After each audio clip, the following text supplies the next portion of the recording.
Mornings always start the same. Cinnamon coffee in a travel mug, a half-awake drive on autopilot, out of the driveway, onto the loop, into the downtown parking garage. Lights on in the office, a few clicks, and the screen fills with spreadsheets, emails to DOS. I'm 38, old enough to not chase approval, young enough to still feel every heartbeat. Middle management, not an executive, but not some guy fetching coffee either. My team respects me, my boss leaves me be. I look the part, pressed shirt, clean haircut, polished shoes, a quiet wristwatch. I know how to listen without interrupting, how to crack the right joke at the right time. I don't preach, I don't overshare. I'm married. Not perfectly, but married. 15 years now.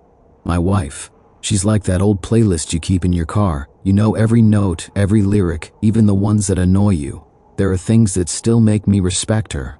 There are things that drive me crazy. Sometimes it's warm, sometimes it's distant. Sometimes we don't speak for a day, then argue, then suddenly laugh at something dumb in the kitchen. That's marriage.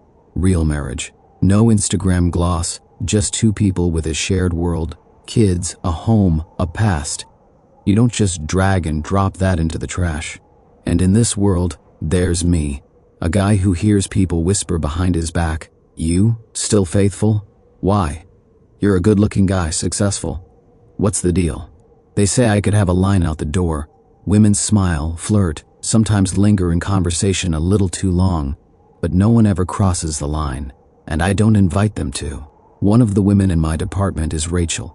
She's 30, sharp, heels every day, always has a comment that makes the room laugh. The office lights up around her. Sometimes she jokes with a twist, sometimes she bends just a little lower for a folder. If I were 25, I probably would have fallen. Now, I just smile back. The other day she said, "You're always so decent. Guys like you don't exist." I shrugged. They do. You're just not looking in the right places. My coworker Kevin has that permanent smirk. Come on, man. Every guy's got issues at home. You fix that stuff on the side. That's how it works.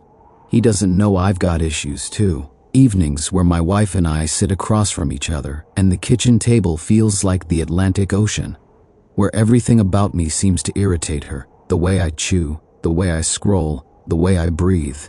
And her? She drives me up the wall with the way she clicks the remote, the way she says figures under her breath, the way her eyes roll like it's a tick. But I don't leave. I don't go looking for a second act for my soul. You know why? Because cheating isn't about sex, it's about betrayal. It's knowing you're walking out the door planning to lie. It's the moment your gaze changes, when your thoughts are no longer where they should be. One night becomes a snowball, and suddenly you're standing in the hallway, eyes to the floor, saying, "I didn't mean to, I don't know how it happened. But I know, you always know." It's easy to blame the other person when a marriage starts unraveling. She's cold, she's tired, she doesn't notice me, she doesn't inspire me. But let's be honest, I'm no saint either. I'm not always kind, not always patient, not always the first to say sorry. I've got my flaws. I just believe that if you said I'm in, then stay in, or leave like a man. But sneaking around? That's not about passion, that's about weakness. Tonight we're at the kitchen table. Her eyes look heavy. I sip tea. The TV mumbles in the background, no one really watching. "You stayed late again?" she asks. "Work?" She nods. Then quietly, "Are we okay?" I pause, weigh my words. I don't want to lie. It's not always easy. But I'm here. On purpose. She doesn't say thank you, just looks at me, then stands, goes to the cabinet, and brings out those chocolate chip cookies I like. The ones she only buys when she remembers. We eat in silence. But it's something. It's still something. Sometimes people say, you just haven't met the right temptation yet. Maybe. Or maybe I've just learned to say no to myself before I start saying yes to trouble. And if you're reading this, looking for a way to justify your own affair, don't blame it on her, or him, or life. That's all you. When you want out, you look for excuses. When you want to stay, you look for ways. I'm just here, living. No drama, no side stories. And somehow that quiet loyalty feels like strength, maybe even love.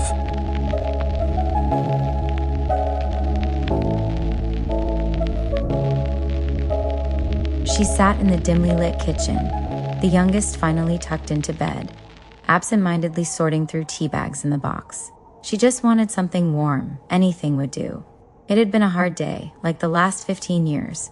Work, school, soccer practice, the youngest coughing, the middle one forgetting her homework, the never-ending riptides and constant mom, "Where's my—" She managed. She didn't complain. But sometimes she just wanted to sit, close her eyes, and be no one for a while. Her phone buzzed on the counter, the screen lighting up with the name Eric, her ex. 15 years as an ex, but still the father of her 4 kids, which was a bond stronger than any marriage license. She answered, calm and emotionless. "Hello? Hey."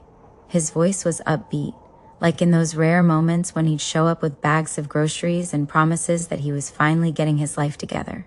"Hey, how are you?" "Fine, how are the kids?" "Your kids, the same as always, growing, learning."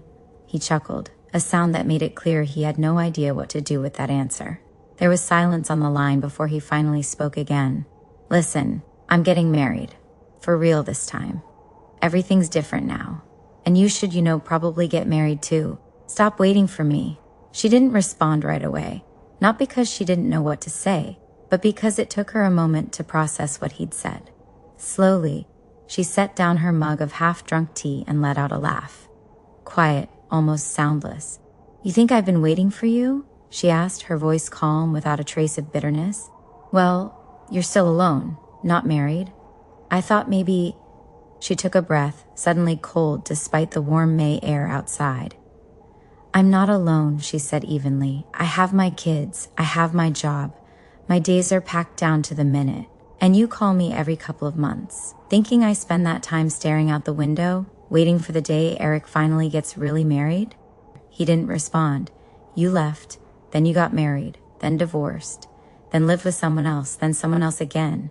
Meanwhile, I was raising them, when they were sick, when they were bullied, when we were broke. And I wasn't waiting. I was living, and I still am. I just wanted to tell you, like an adult," he muttered. "Well, I appreciate that," she said, her voice steady. "And as an adult, I'll say this, thank you. Good luck. I mean that. But don't call me with these revelations anymore. I don't need them." She hung up, staring at the phone for a moment before turning the screen off. Her oldest daughter shuffled into the kitchen, sleepy-eyed. "Mom, who was that?" "No one. Go drink some water and get back to bed. We've got an early morning tomorrow." The girl padded back to her room, leaving her alone again at the table. The quiet returned. Only this time, it wasn't heavy. It wasn't painful. It felt like release. 15 years ago, when he left, part of her had still waited, then hoped, then resented. But now, finally, she let it go. Outside, a car engine roared to life. Somewhere in the distance, a dog barked. She reheated her tea, the ordinary rhythms of an ordinary evening settling around her. It was her life now, only hers.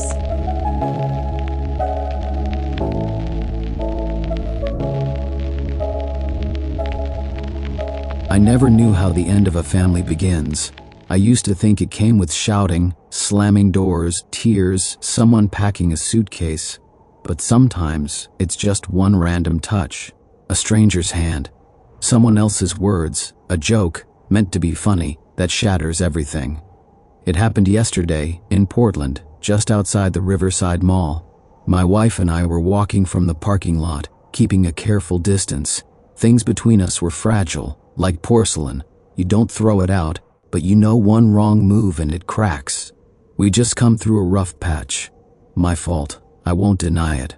There were lies, a broken trust, a long road of never again and almost getting to I forgive you. We were barely breathing the same air again, not close but not broken. And then, this. A young woman passed by, maybe 20, blonde, light jacket. As she walked by, she ran her hand across my lower back, far too familiar for a stranger. I turned, confused, and she leaned in just enough and said softly but loud enough for my wife to hear, "Good to see you. I get it. Tomorrow, same time." Then she walked off. like nothing had happened. I froze. My mind went blank. My wife gripped her purse tighter. "What the hell was that?" she asked. I started stammering, said I didn't know her, said it was probably a prank. "A prank? Are you serious?" Her eyes were filled with a pain that doesn't lead to questions, it just breaks. A few feet away, I noticed two guys. One held a phone, the other an action cam, laughing, whispering, occasionally glancing our way. That's when I realized it wasn't random. It was staged, a prank, a so-called social experiment, a video for strangers to laugh at online. But for us, it was devastation. At home, it blew up. The kind of argument where no one yells but everything is said. I swore it wasn't me, promised to prove it, told her I'd find the video, show her, "Look, see, it's not real, it's them, not me." But she didn't believe me. And maybe it wasn't about belief anymore. Maybe she just couldn't carry it anymore. She left, took our daughter, went to her sister's. I was alone. All night I searched. YouTube, TikTok, Instagram Reels, even Reddit threads and random Facebook groups. I searched by hashtags, by location, typed every combination I could think of. Nothing, not a single clip, no trace. And then I understood, without that video, I'm no one, just another guy making excuses. Meanwhile, those two with the cameras, they're probably editing my life falling apart, adding music and laugh tracks for likes and comments. I'm not writing this for sympathy or shares. I'm not a hero. I've made my own messes. But this wasn't one of them. This was someone else's joke, played in the worst possible moment, with the worst possible people. If only they knew how fragile we were. If only they realized a child now has two homes instead of one. That I might never sleep beside my wife again, all for a few laughs online. So to whoever filmed that, if you're reading this, if you still have any shred of conscience left, please, post the video. Or send it to me. Give me a chance to defend the truth. You wanted views? You'll get them. Just give me the one thing I need, a way to show her that this wasn't mine to carry. Because right now, with nothing to show, I'm the liar again. And maybe this time, for good. And to anyone who thinks pranks are just harmless fun, sometimes behind your laughter, there's a life falling apart.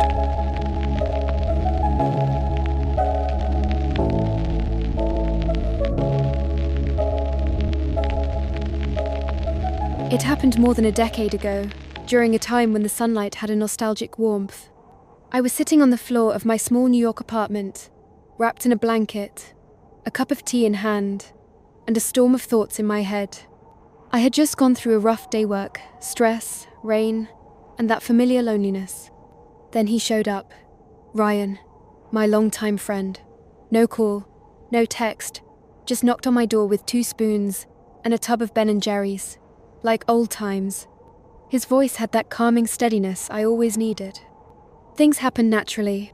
We started spending more time together, coffee runs, long walks in Central Park, talking about books, dreams, the absurdity of adulthood. And eventually, we crossed the line. At first, it felt harmless. Then it felt too good. The chemistry between us was undeniable, physical and emotional. But some things didn't quite fit. He never stayed the night. He never met my friends. Holidays were always complicated. My gut whispered things my heart didn't want to hear. Sometimes, he'd vanish for days. My texts would go unanswered. Calls would drop with a, "Hang on, I've got another call." And that would be it. But he always had reasons, logical ones. I wanted to believe him, so I did. Once, I mentioned bumping into an ex. Ryan froze. Then he said, "I don't want to share you." I took it as romantic at the time. Looking back, it felt possessive, a warning I didn't see. We talked about the future, kids, a townhouse with a yellow door. He called me the future astronaut mum, and I laughed like it was possible. I believed him. Then came my dream trip, 3 weeks through Italy and Greece. I sent him photos. We messaged every day. "Wish you were here," he wrote. "Stay safe," I replied. When I got back, we met. Everything felt familiar and warm. Then, 2 weeks, later silence. No messages. No replies. Finally, I called. My voice cracked as I asked, "What's going on?" His was calm, distant. "I'm going to be a father." He admitted he had been seeing 2 other women. One of them, Claire, was pregnant. "I didn't plan any of this," he said, "but it's the right thing to do." I didn't cry. I said, "Okay, take care," and hung up. We met once after that, about 6 months later, at a neutral cafe. He looked tired, worn out, talked about diapers and sleepless nights. I smiled politely, like he was a distant memory. Since then, life moved on. I've loved. I've lost. But with Ryan, something deeper ended my ability to trust completely. I think about those days often, not with pain but with a kind of faded sweetness, like an old song you know by heart, out of tune but honest. He was my friend, my lover, my mistake. But he was also my spring. And even if it was, short-lived it bloomed.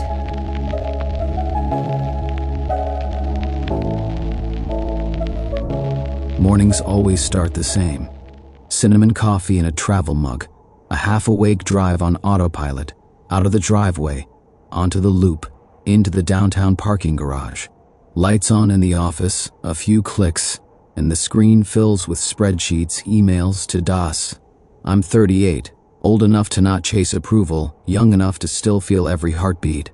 Middle management, not an executive, but not some guy fetching coffee either. My team respects me. My boss leaves me be. I look the part, pressed shirt, clean haircut, polished shoes, a quiet wristwatch. I know how to listen without interrupting, how to crack the right joke at the right time. I don't preach.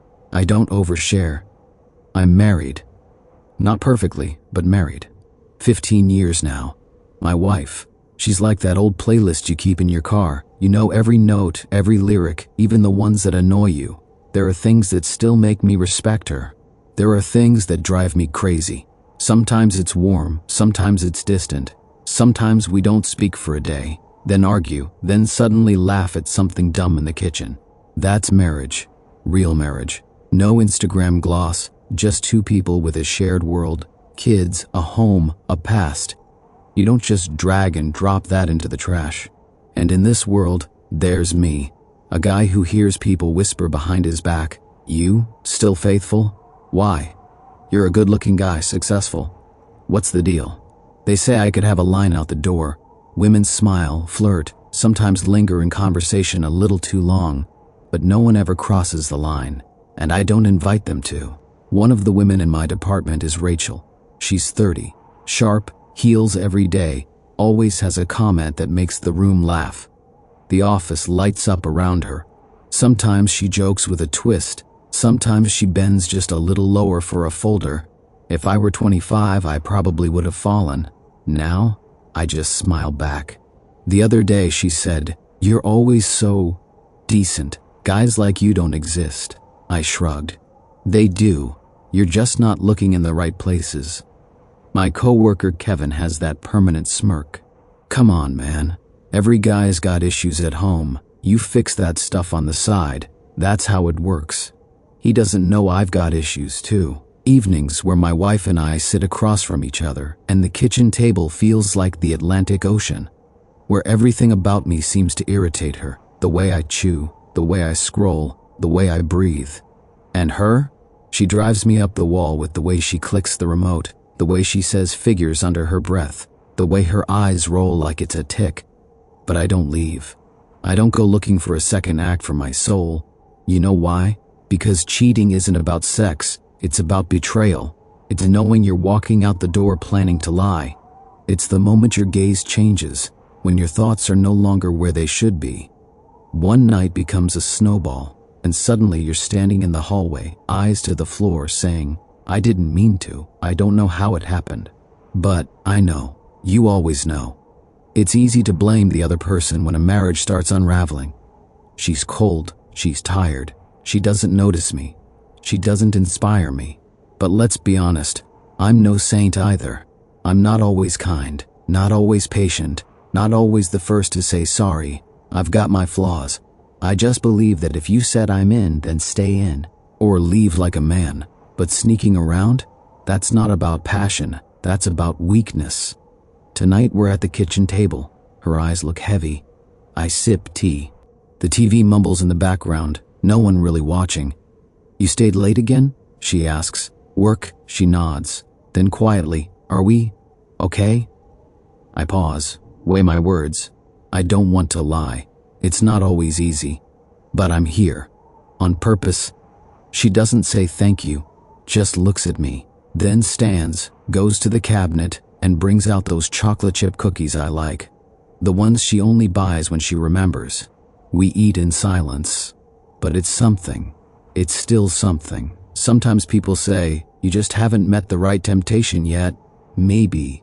Or maybe I've just learned to say no to myself before I start saying yes to trouble. And if you're reading this, looking for a way to justify your own affair, don't blame it on her, or him, or life. That's all you. When you want out, you look for excuses. When you want to stay, you look for ways. I'm just here, living. No drama, no side stories. And somehow that quiet loyalty feels like strength, maybe even love.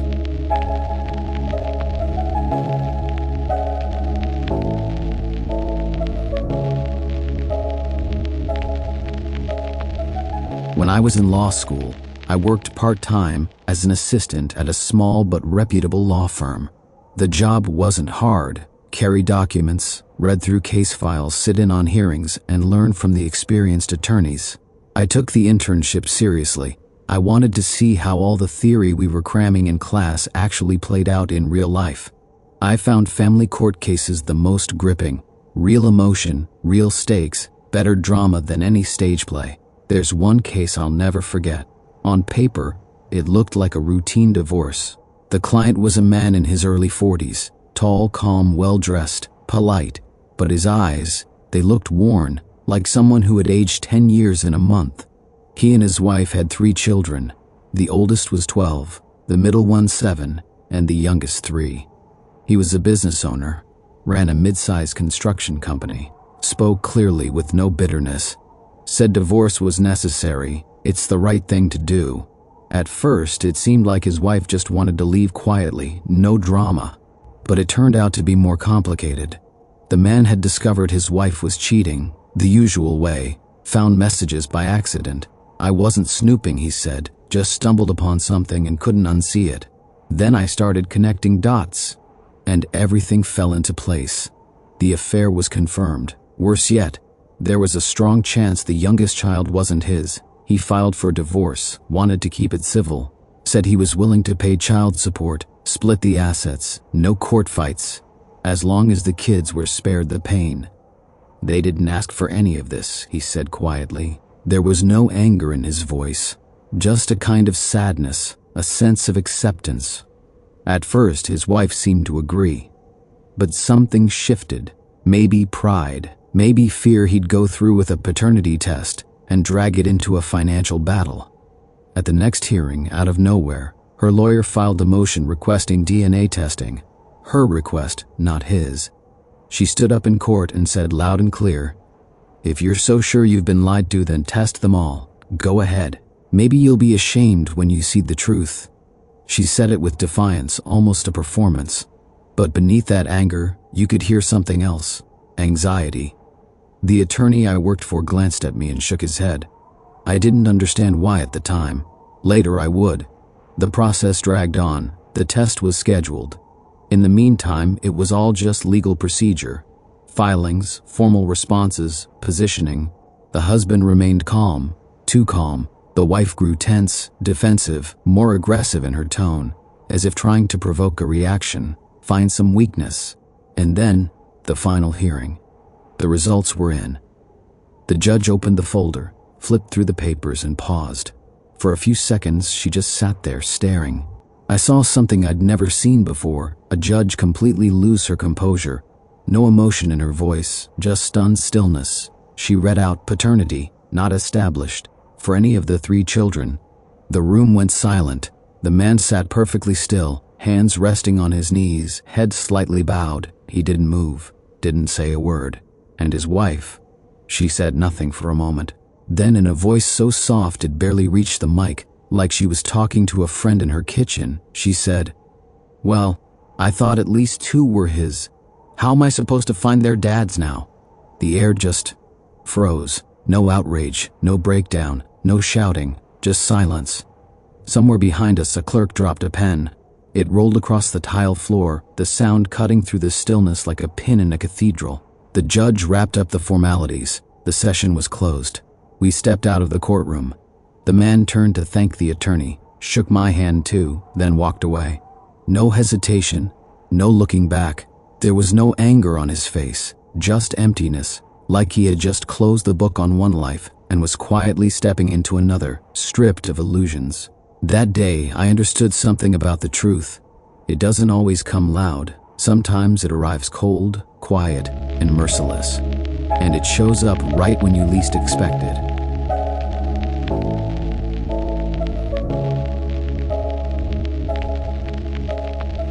The kitchen smelled of Earl Grey tea and something else.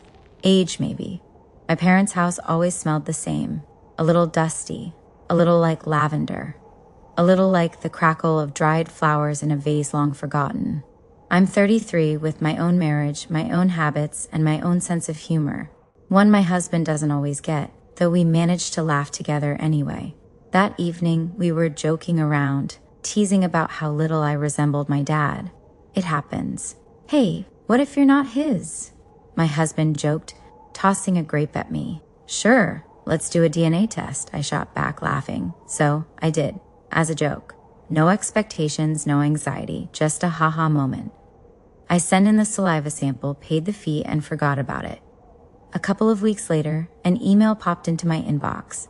I opened it casually, coffee in hand, expecting nothing more than a coupon for sneakers. Instead, I got a gut punch. Negative. I wasn't my dad's daughter. I sat there, stunned, then reread it, and again. The laughter from that earlier conversation was now miles away. My husband leaned over my shoulder, reading the email. "Wait, what?" he managed slowly. I didn't respond, and then, like in some bad drama, there was a car ride. Long, silent, with my empty gaze fixed out the window and my heart pounding stupidly in my chest. I'm 33, but in that moment, I felt like a child again. The kind who still believed family was an unshakable truth. Mom had always been the moral compass in our lives. No lies, no drinking, no cheating, no yelling. Be better than this world, she'd say. Her closet was full of scarves for Sunday service. Her wallet held a picture of St. Nicholas. Every Easter meant church and candles. Every conversation carried a trace of righteousness. I walked into her house without knocking. She was in the kitchen ironing a tablecloth, just like always. "Mom, I need to ask you something." She looked up and smiled. "What is it, honey? Who's my father?" Silence. The kind that feels like a wrecking ball swinging into a house. Her face twisted like fabric wrung out to dry. Then she slumped into a chair, deflated. You know?" I nodded. She exhaled sharply. No denial, no shouting, just eyes clouding over like an old photograph. "He didn't know," she said softly. "You weren't supposed to either." And then it all came pouring out like dirty water from a busted pipe. Words I'd never unhear. My father wasn't my father. My brother wasn't from the same man as me. There had been another, a third, who fathered a baby that didn't survive infancy. Mom had lived how she could, or how she wanted, or maybe how the circumstances allowed. It didn't matter anymore. Every man was temporary, every one a story. But my dad, the man who raised me, loved me, took me fishing, fixed my bike, and cried at my wedding. He either didn't know or chose to stay anyway. "I thought it would never come out," she whispered. I was scared. I spent my life trying to make up for it. Going to church, fasting, praying, like it could cleanse it all. I looked at her and didn't know who she was. The woman I'd called Mom now felt like a stranger. What about Dad? Did he know? She shook her head. No, he didn't. I swore I'd take this secret to my grave. The house tilted. Something inside me crumbled. The foundation on which my entire life had rested was gone. Who am I now? Whose am I? What's in my blood? I stepped outside. The wind was sharp, cold. One thought hammered in my head. How do I live with this? In the car, my husband was silent. I wanted to tell him that I wasn't the person he thought I was, that everything was different now. But he just took my hand, Firmly, steadily, without words. Days passed, then weeks. I haven't forgiven her yet. I'm not even sure if I want to. I don't know what to do with the woman I called Mom, who built her life on a lie. I don't know if I should tell Dad. Probably not. Sometimes the truth is poison, but I do know one thing. I'm not the product of her sins. I'm me. I grew up, I loved, I learned, I failed, I fought, and I stood back up. I'm a person, messy, vulnerable, strong. And whatever flows in my veins doesn't change how I've lived my life. You can live with a broken foundation. You just have to learn to walk carefully, or build a new one that's entirely your own.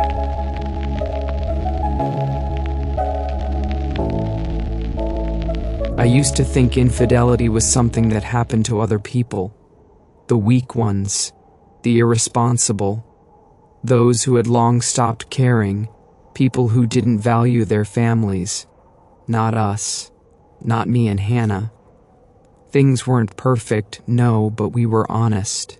We'd built something real over the years, raised 3 kids together.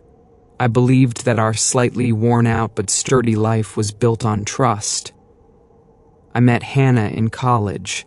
She studied literature. I was in mechanical engineering. We were a strange match, but it worked.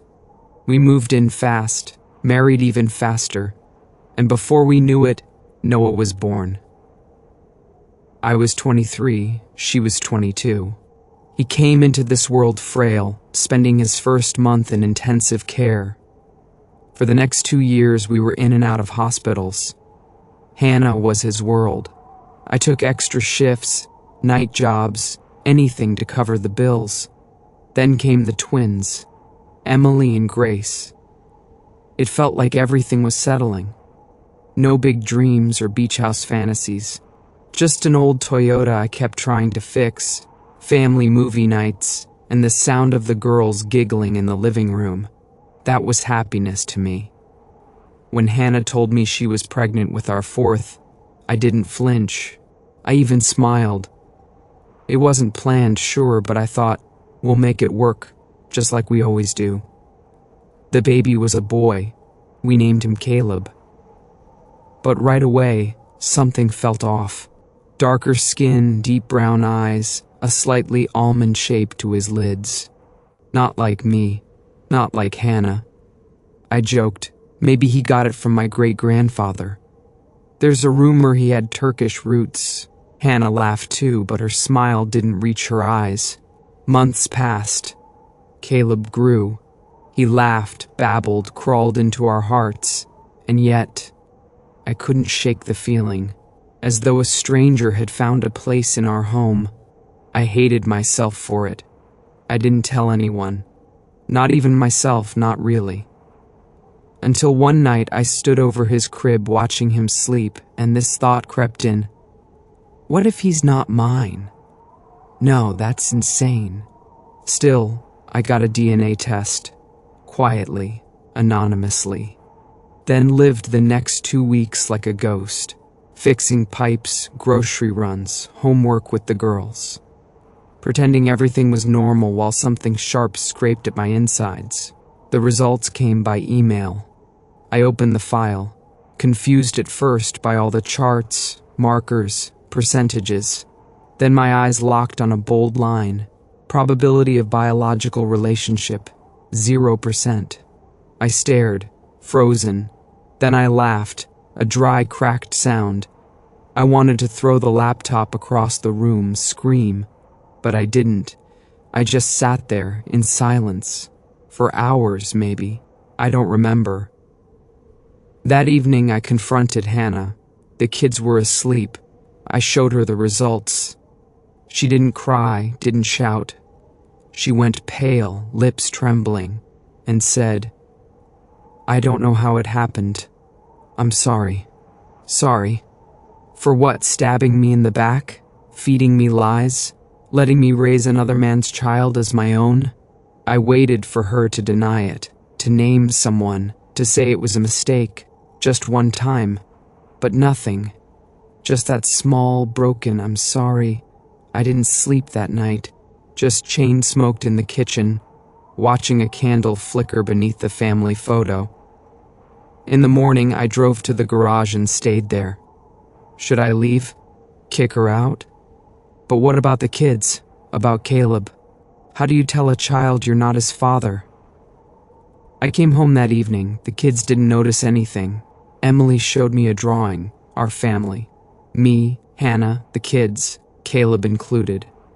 At the top she'd written, "My family is my fortress." I almost wept. 2 weeks passed. I slept on the couch, talked to the kids, made dinner, did pickups and drop-offs. But Hannah and I, nothing. She didn't try to explain, didn't ask for forgiveness, just waited, like she knew it wasn't hers to ask. One evening, coming home from work, I saw a man leaving our building. He glanced at the apartment numbers. Normally I wouldn't have cared, but then Hannah ran out after him, her face panicked. The man muttered something, walked away. She stared after him like she was afraid he wouldn't come back. When she saw me standing there, she froze, pale again. I said nothing, just walked past. Later that night, she came to the kitchen, sat across from me, hands shaking. That was him, Caleb's real father. I wasn't even surprised, just stared into the table. She told me it happened 2 years ago, when I was away working on a contract upstate. Her mother was hospitalized. I barely called. Work was crazy. He was a friend from college. Showed up, offered help, stayed around. One thing led to another. Once, maybe more. She wasn't sure. I filed for divorce. No yelling, no drama. Just papers. Hannah didn't fight it. I packed a few things and moved out.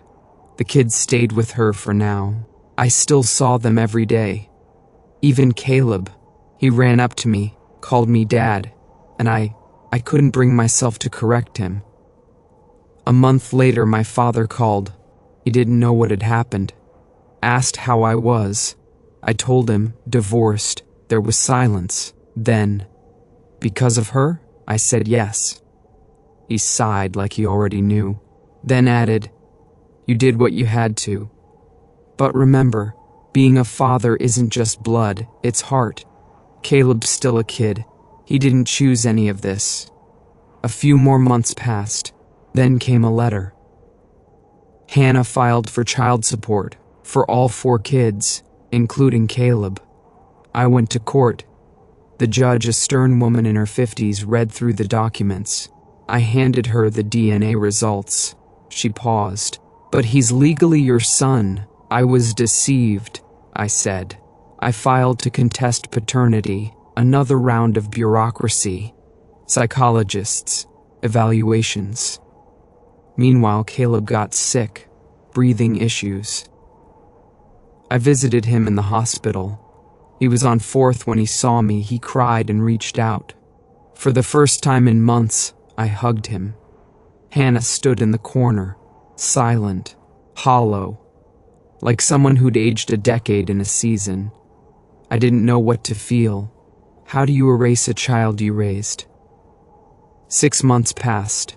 I rented a small apartment near the kids' school. Saw them almost daily, Caleb too. The court eventually ruled I wasn't liable for Caleb's support, but I could still visit, my request. Hannah moved in with her parents. We rarely spoke. The kids still saw her. I tried not to hate her. But forgiveness, I'm not there yet. You know, when a family falls apart, it feels like the world is ending. But then through the ashes and pain you see, life goes on. Kids grow. The sun still rises. And even among the ruins you can build something new. Not a castle maybe, but a shelter, and a heart that still has room for warmth.